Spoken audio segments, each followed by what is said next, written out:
Well, that music means we're back to election talk and Republican presidential hopefuls outlining their military strategies to take on ISIS. Donald Trump says the key to beating ISIS is taking their money. And he says he would approve the use of American boots on the ground to accomplish his goals. ISIS is taking over a lot of the oil in certain areas of Iraq. And I said, you take away their wealth. You go and knock the hell out of the oil, take back the oil. We take over the oil, which we should have done in the first place. It's going to take ground troops. If you what you're talking about is ground troops. Okay. Maybe 25,000. We're going to circle it. We're going to have so much money. Joining me now, U.S. Army Special Forces veteran and Green Beret, 3 tours in Afghanistan, Captain Ben Collins. Captain, welcome. Thank you. Good to have you with us. What do you think of Donald Trump's idea? Well, look, to be honest, I mean, I think if we're ever going to actually honor the men and women that we lost, we have to really start electing leaders that understand the nuances and the complexity of this region. That's the first thing. So if there's anything that's going to bring together and rally all the broken yet quite effective insurgency, and certainly kind of the Muslim factions over there from ISIS to Al-Qaeda, certainly it would be, in my opinion, going in and just taking the oil. It would essentially, to me, just bring to point and be make true everything bad that they essentially say for us, never mind the consequences of the region. So, I mean, it would anger Iran, it would anger Syria, it would anger Saudi Arabia, it would anger Oman, it would anger UAE, I mean, and on and on. And I think at this point, we need to start as voters really looking at who are we electing. And I think it's if we're going to honor those that we've lost, it's time to get leaders of substance, people with forethought, people that actually understand that this is a very volatile region. Let's listen to Lindsey Graham here for a moment. Let's play that. If I'm president of the United States, we're going back to Iraq and we're going to pound these guys in the ground. And we're not going to leave till the job's done. If you think you can defend this nation without some of our soldiers going back to get it right this time, then I don't know what movie you're looking at. You say basically none of them get it. None of them read history books. They don't understand what's going on in the region. What about Lindsey Graham? So let's talk about what we've heard from Lindsey Graham and Governor Pataki about sending special operations. For every soldier that has his gun pointed at the enemy, you're talking about 4 or 5 that are behind him, from cooks to drivers to fuelers to medics to airplanes to trucks. This isn't a midnight raid on a compound in Syria we're talking about. We're talking about a real army of 30,000 plus. So almost defeating ISIS on the ground as the soldiers, that's the easy part. What comes next?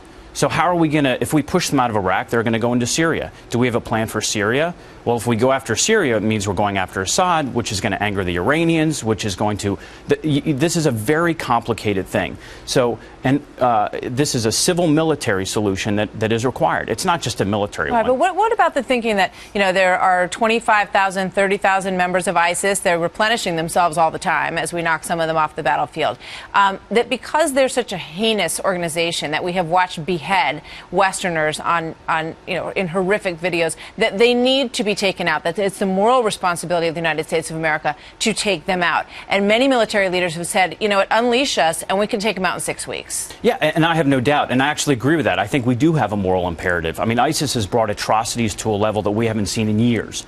So, but again, this isn't just a military solution. What comes next? Right? I mean, I think we've seen enough, at least in our own history, that there are laws of unintended consequences that occur when we go in with a jackhammer. So we can keep moving that blame line back. Did ISIS rise because we withdrew too quickly? Yes. Did ISIS exist in part because of the de-Baathification process that drove all the top-level Iraqi army commanders right into the arms of the insurgency? Yes. We can just keep moving that blame line back. But then what? What do we get? Who are we? But that doesn't matter at this point. What matters is we're dealing with what we have on the ground in the Middle East, and we're dealing with the rise of radical Islamists who want very much to change the way of life, you know, if they can, in their own region and even into the West. So, I mean, how would you deal with it? So number one, I think we have to answer the number one issue I think that's facing Iraq. Especially, and once again, this goes to the special operations, right? We want them to go in and train, advise, and then lead the Iraqi army. Well, the Iraqi army is a failed organization that's trying to defend a failed state. Why? Because of the massive sectarian divide that exists through there, right? So when we turned it over to majority rule, we suddenly had Shias in power that took it out on the Sunnis that had been overlording them. So How do we fix this? Well, this is a long-time strategy. If we're going to go in, and I believe that we should go in to defeat ISIS, but we have to recognize that this is not a 10-year war. This is a massive long-term strategy that has to take place. So what will we do different than we did before? Will we actually have the stomach to stick it through and actually see progress on the ground before we leave? Because unfortunately, we have no foreign policy, right? We vacillate between a jackhammer and a feather. You want to hear from an overall leader who gets the situation and who lays out a plan and explains to the American people that it's a decades plan in place. Ben, thank you very much. Thanks for your service. Thanks for being here today. Thank you very much. And laying out your thoughts. Very interesting. All right.